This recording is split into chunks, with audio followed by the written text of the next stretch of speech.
Tudo bem, gente? Vamos lá. Esse vídeo nosso, esse novo vídeo do nosso canal, nós vamos tratar exclusivamente de direito tributário, mas direito tributário com enfoque para o concurso do TRF3 para o cargo de técnico judiciário, não é o analista, é do técnico judiciário. Então nós vamos tratar exclusivamente do técnico judiciário, porque ele pede noções, ele não pede que você tenha um amplo conhecimento sobre a matéria na parte funcional, na parte administrativa, assim por diante, tá bom, processual? Ele quer noções, você tem que ter noção do que está acontecendo.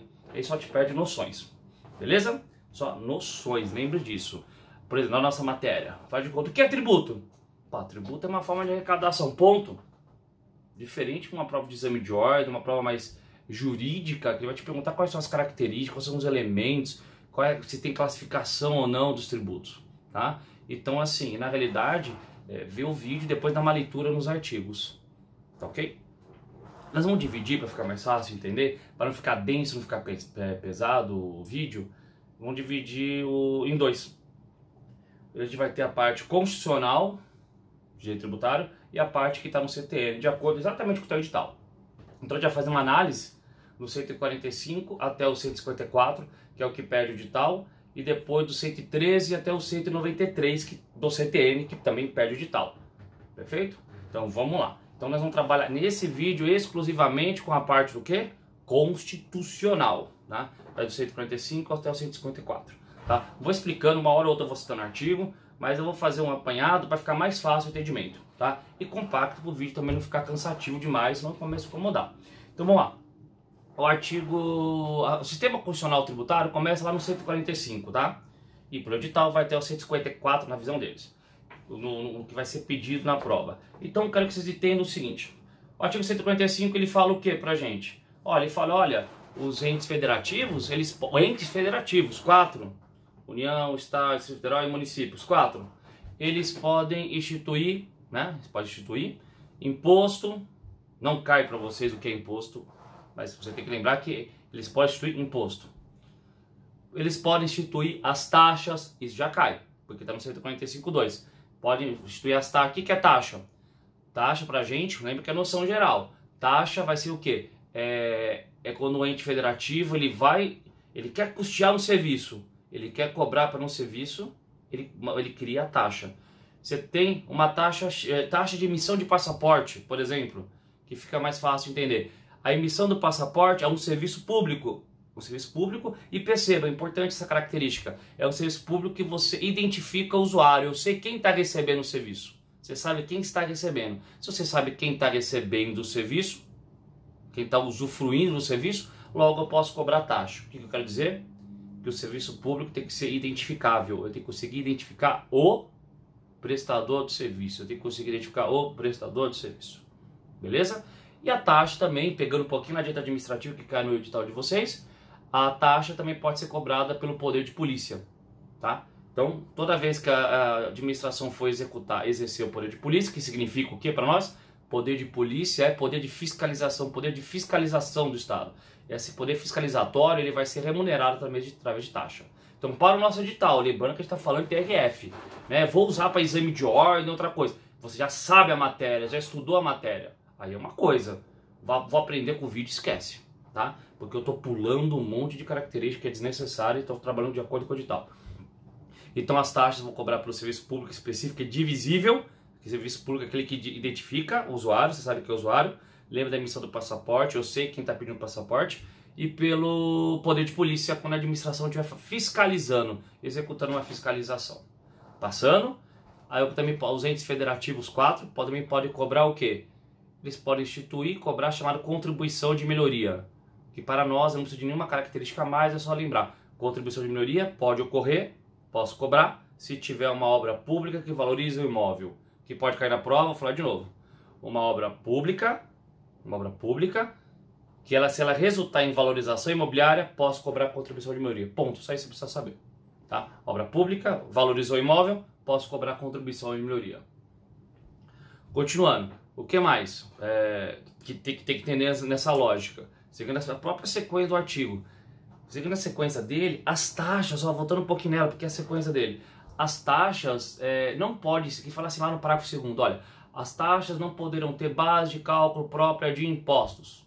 Mas o que quer dizer isso, meu? É simples para a prova. Onde incide um imposto, não pode incidir uma taxa. Por exemplo, sobre a propriedade do imóvel, já existe o IPTU. Não pode ter uma taxa sobre a propriedade do imóvel. Ou seja, aonde incide um imposto, não incide uma taxa. Maravilha? Nesse mesmo raciocínio, continuando a sequência do edital, eu só vou trazer o artigo 148, 149 para cá, para ficar uma sequência lógica. Vocês vão entender. O que mais que os entes federativos podem cobrar? Eles podem cobrar o chamado empréstimo compulsório. O que eu tenho que entender para a prova de empréstimo compulsório? Que é só a União Federal que cobra, só a União Federal que pode cobrar empréstimo compulsório, artigo 148 da CF. Só a União Federal.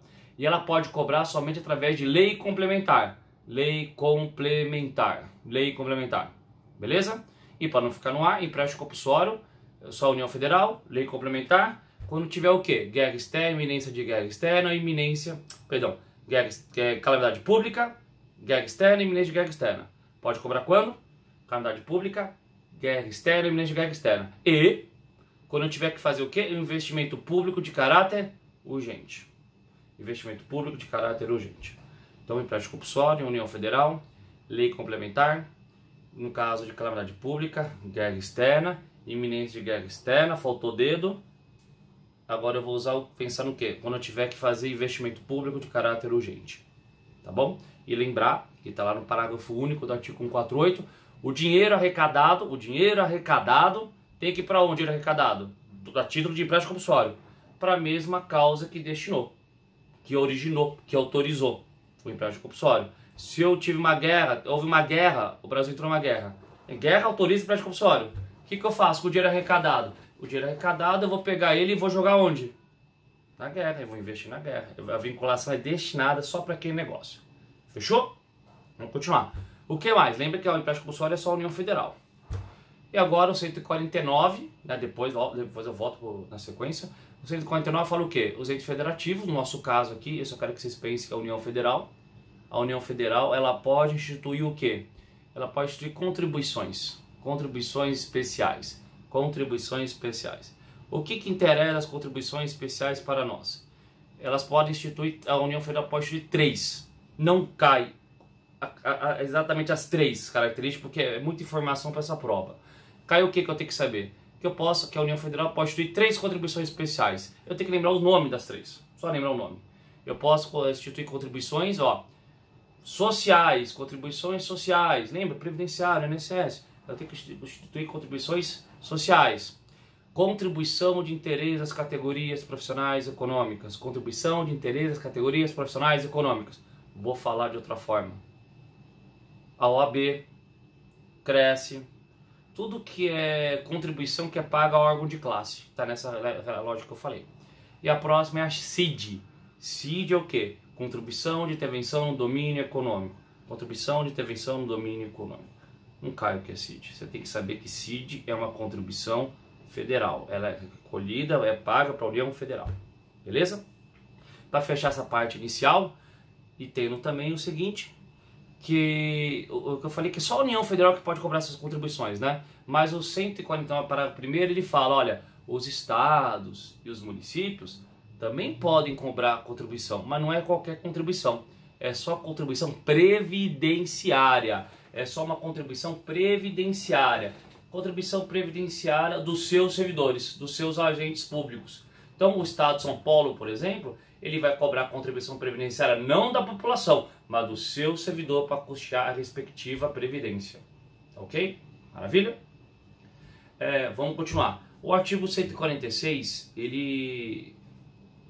pela emenda 42, ele ficou um pouco mais inchado, tem mais informação. Mas assim, o que interessa para a prova do 146? Eu aconselho só dar uma lida rápida nele, não precisa ler 2, 3 vezes, está perdendo tempo, você tem mais coisa para estudar para a prova. O 146, eu só quero que você tenha o seguinte, o 146 ele estipula que no direito tributário as normas gerais de direito tributário, elas devem ser criadas por lei complementar. Normas gerais de direito tributário tem que ser criada por lei complementar, tá ok? Funciona assim, a lei ordinária cria o imposto. Mas para criar o imposto, eu tenho que saber primeiro o que será que é imposto. O que é essa bodega de imposto? O conceito de imposto está lá no artigo 16 do CTN. O 16 do CTN é norma geral. O Código Tributário Nacional é uma norma geral. Deu para entender? Onde eu quero chegar? Se você comparar com o direito penal, uma matéria horrorosa, suporte penal, mas você pega penal tá como lá? Ele está dividido assim, ó. Norma geral, do artigo 1º até o 120, norma geral, e parte específica do 121 para frente. O que você tem que saber? Homicídio. Homicídio é o quê? Homicídio é a parte específica. Homicídio é crime? Mas o que é crime? Crime foi explicado na parte geral. Ou seja, volta aqui. O que é imposto de renda? A lei de imposto de renda vai cobrar imposto de renda, a lei ordinária vai cobrar imposto de renda. Mas o que é imposto de renda? A norma geral que fala o que é. Tá? Por exemplo, prescrição em decadência. Qual é o prazo? Ó, não cai na prova de vocês, mas só para entender. Qual é o prazo? Quem fala isso? Norma geral. Então tudo que for geral para todos os tributos, a norma geral que for para todos os tributos, vem através de lei complementar. Vê se fica melhor. Norma geral não vai instituir nada. Não vai criar nada. Vai conceituar. Vai dar conceito.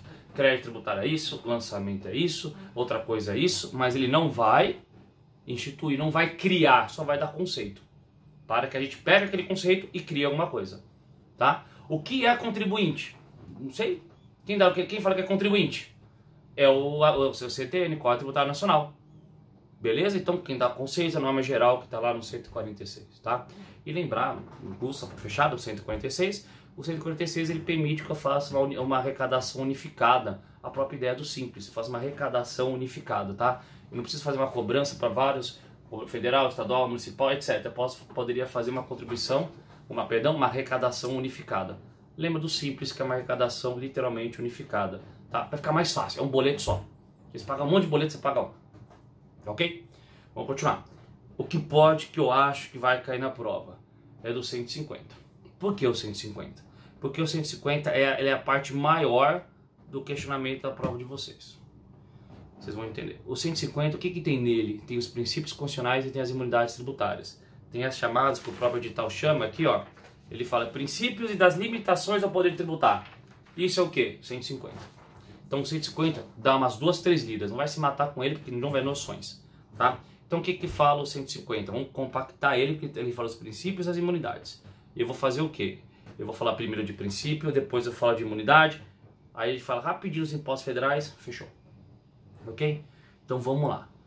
Nessa parte você vai entender princípios constitucionais.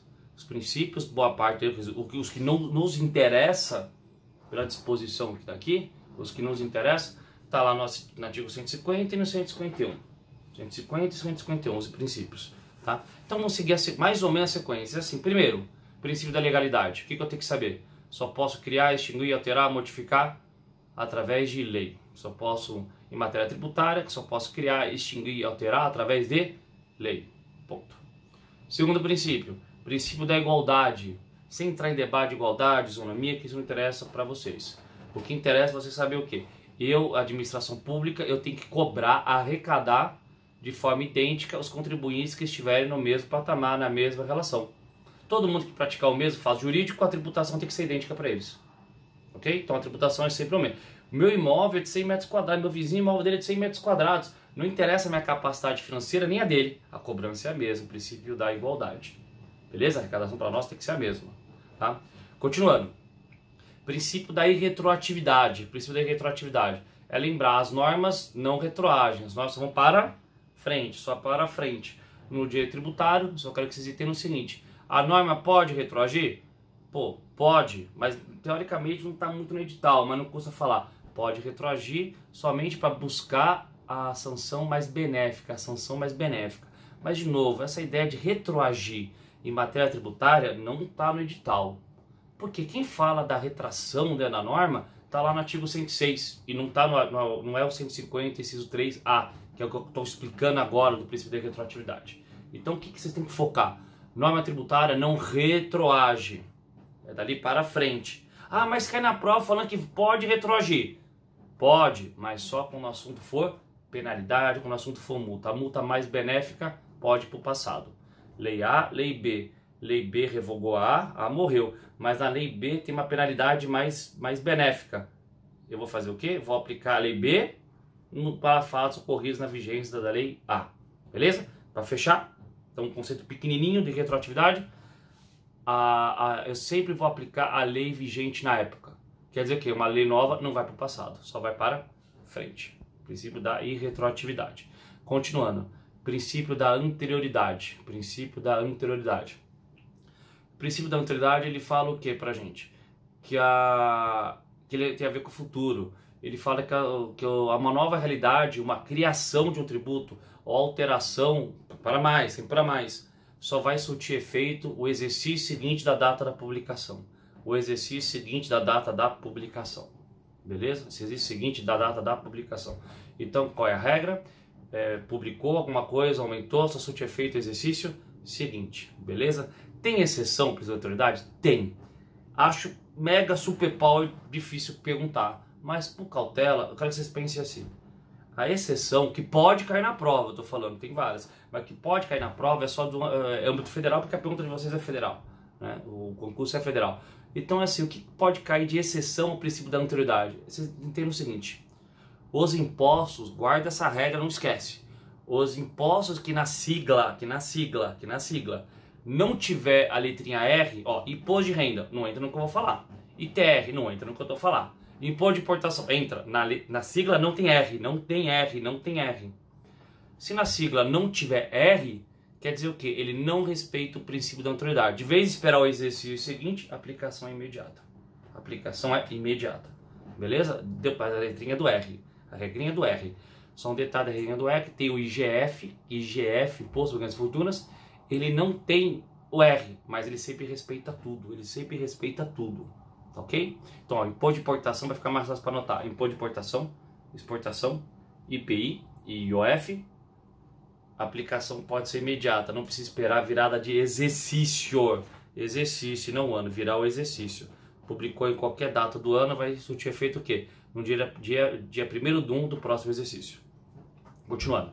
Princípio da noventena. Eu não vou entrar muito em debate, para mim tem gente que chama de princípio da anterioridade, nonagesimal, acho muito errado, para mim é noventena, mas sem entrar no mérito, o que eu estou falando está no 153C, tá? Tem lugar que chama de princípio da anterioridade, eu prefiro o princípio da noventena. Mas o que interessa para nós saber o quê? Além da virada do exercício, ó, o contribuinte tem que ter o exercício, né? E o contribuinte vai ter que ter o quê aqui? Ele tem que ter também o mínimo de 90 dias para se adaptar. Volta. O princípio da anterioridade ele fala o quê? Se publicar alguma coisa em março de 2019, vai surtir efeito quem? Quando? Perdão. No dia 1º de 1 de 2020. 1º de 1 de 2020, ó, virada de exercício, respeitou a anterioridade.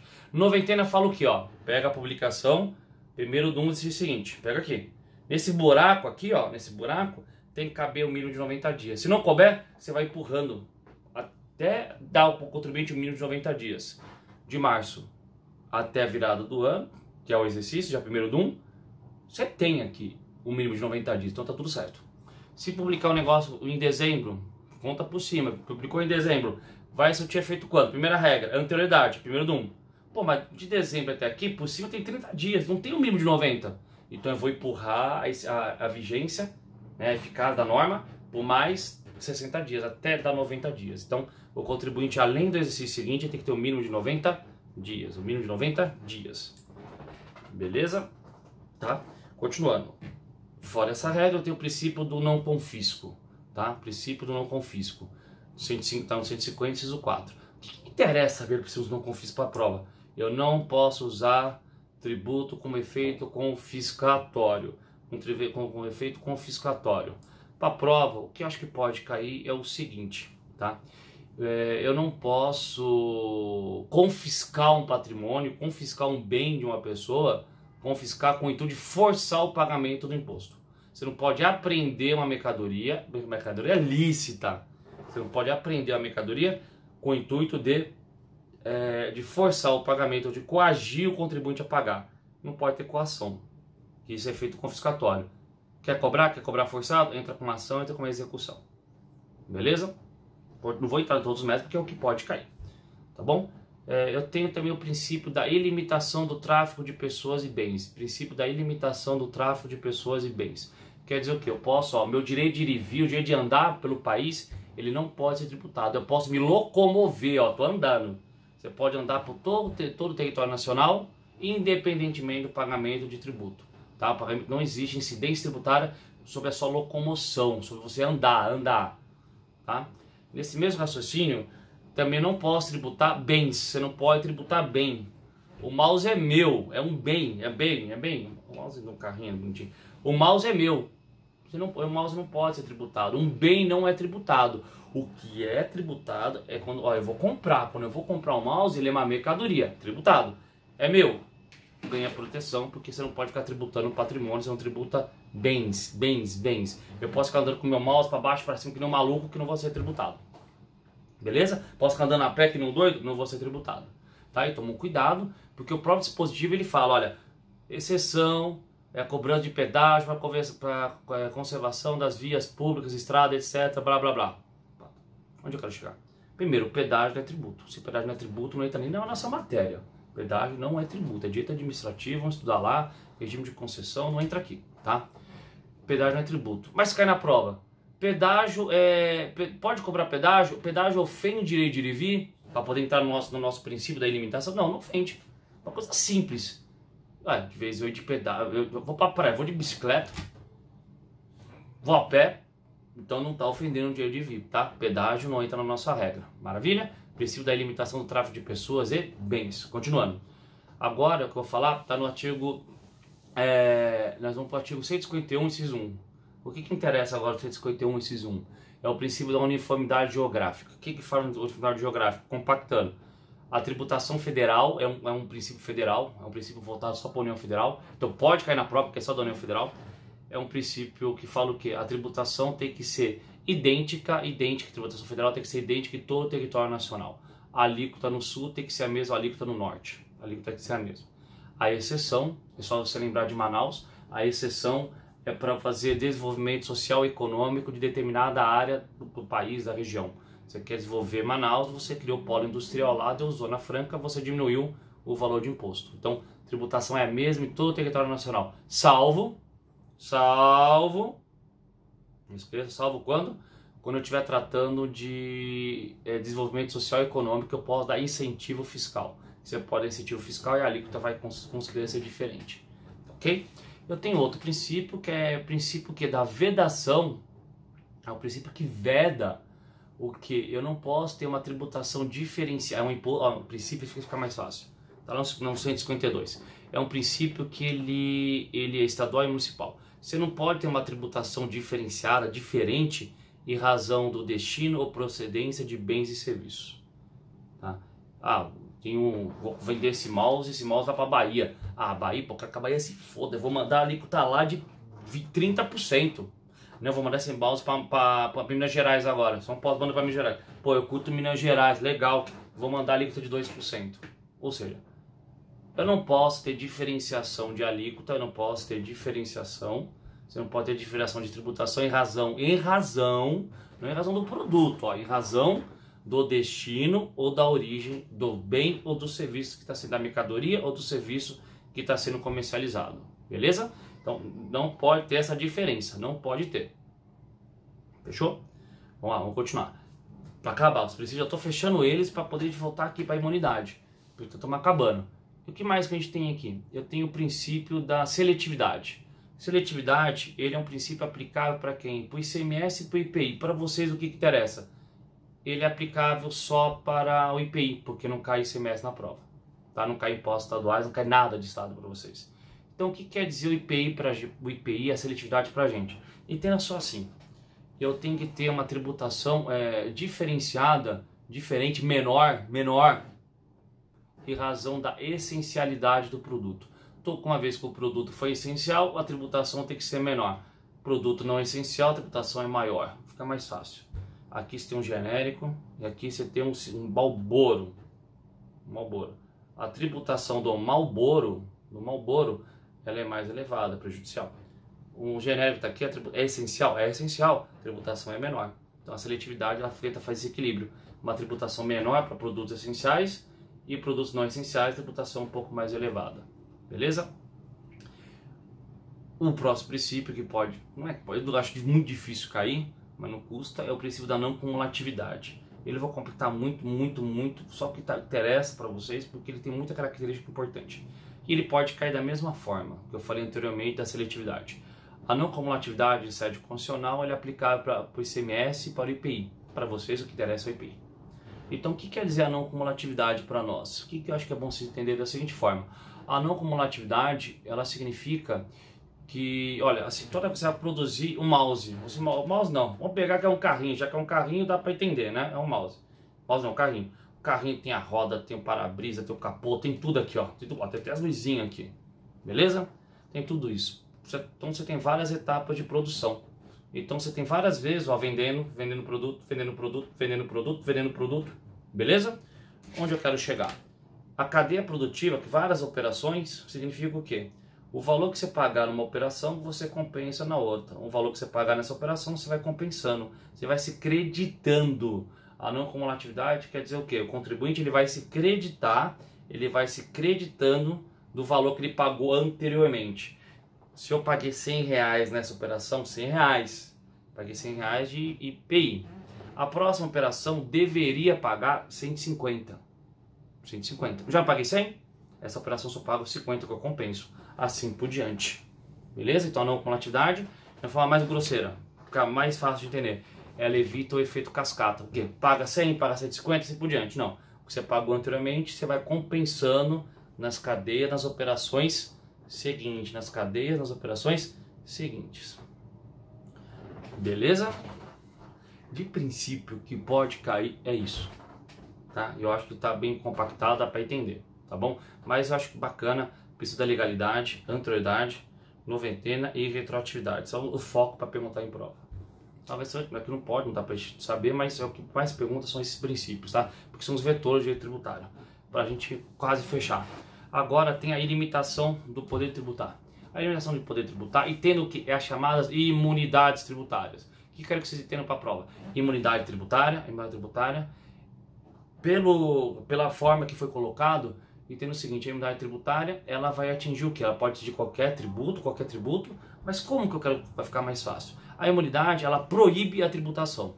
Ó, se ele fala aqui no edital, limitação quer dizer o quê? Estou limitando o poder. Então a imunidade, para ficar fácil, é uma proibição.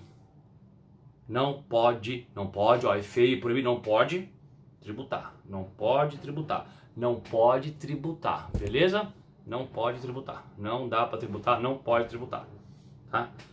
Já vou dar exemplo para ficar mais fácil, não pode tributar, tá? Então, pelo dispositivo aqui, a limitação do poder tributar, dispositivo não, digo pelo edital, a imunidade tributária, ela pode atingir, ela pode proteger de qualquer espécie tributária. Você pode ter uma imunidade de taxa, de contribuição de melhoria, imunidade de qualquer coisa pode ter. Mas pela disposição do edital, a imunidade que vai cair na prova de vocês é a imunidade de imposto, que está lá no artigo 150, inciso 6. Esse é bom ler inteiro. 150, inciso 6, a linha A até a E, da letra A até a E.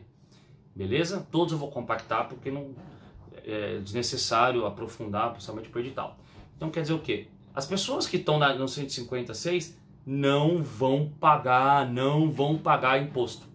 Não pagam imposto. É a chamada imunidade genérica. Imunidade genérica. Não vão pagar impostos. Beleza? Não vão pagar impostos. Primeira imunidade, a linha A.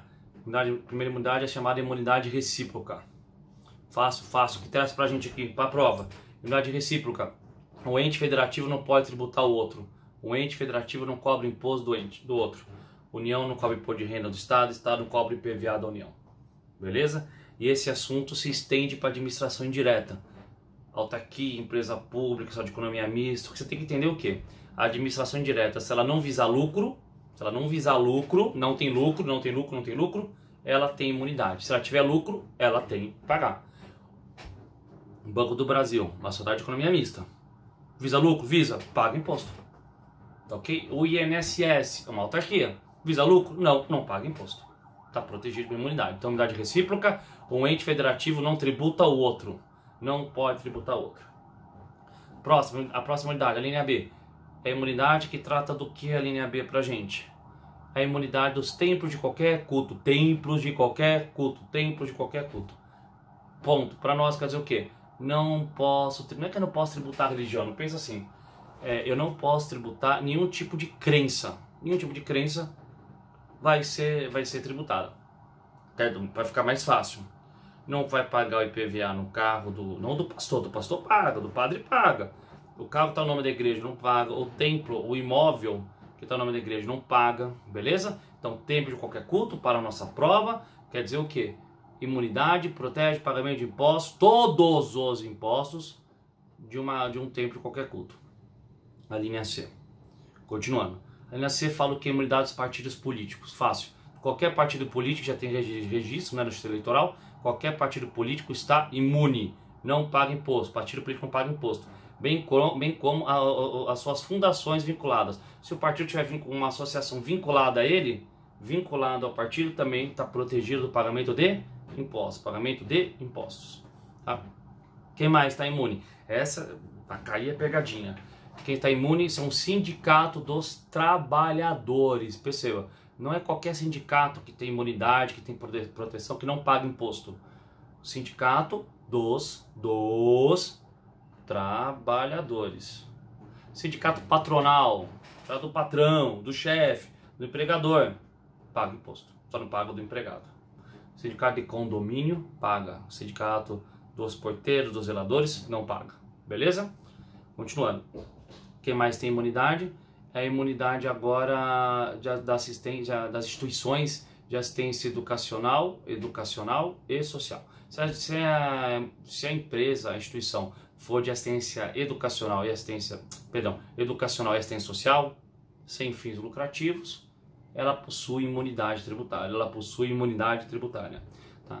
Para a instituição educacional e social ter imunidade, ela tem que preencher requisitos lá do artigo 14 CTN. Não vale a pena a gente ler, porque o edital não remete a gente para lá. Ele não remete. Tanto quando ele fala do CTN, ele fala do artigo 113 no edital até o 193. Então não interessa quais são as características. Você só tem que entender o quê? As instituições de assistência social e educacional têm imunidade? Tem. O que está na Constituição? Sem fins lucrativos. Ponto. Sem fins lucrativos. É o que interessa pra gente. Tá bom? Próxima unidade. Unidade da linha D. A D fala o quê? Quem está imune? Livro, qualquer livro. Livro, os livros, os periódicos. Qual periódico? Qualquer periódico. Revista, ó, Gibi da Mônica, 4 rodas, não sei o que, está imune.